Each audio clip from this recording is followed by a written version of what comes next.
இப்ப வந்து இந்த சனியின் பார்வை பார்த்தீங்கன்னா 3, 7, 10ன்னு சொல்றது.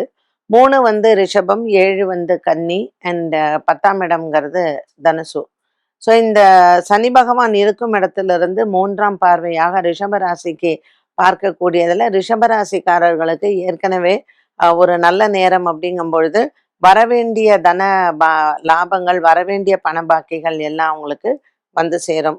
7ஆம் இடத்தில் சனியின் பார்வை இருப்பது கண்டக சனி அப்படின்னு சொல்றோம். ஸோ கணவன் மனைவியிடையே சின்ன சின்ன பிரச்சனைகள் ஏதாவது வரலாம். பெரிதளவுக்கு பாதிப்புகள் இல்லை. 10ஆம் இடத்தில் தனுசு ராசிக்கான பார்வை இருக்கும் பொழுது அவர்களுக்கு வேலையில் நல்ல ஏற்றங்கள் இருக்கும். ஏன்னா குரு பகவானும் அவர்களுக்கு 7ஆம் பார்வையாக மாறுகிறார். ஸோ தனுசு ராசிக்காரர்களுக்கு இந்த 10ஆம் பார்வையாக இருக்கக்கூடிய சனி பகவான் இந்த பெயர்ச்சி காலகட்டத்தில் இவர்களுக்கு வேலையில் சில மாற்றங்களையும் வரவேண்டிய பண பாக்கிகளும் வந்து சேரும்.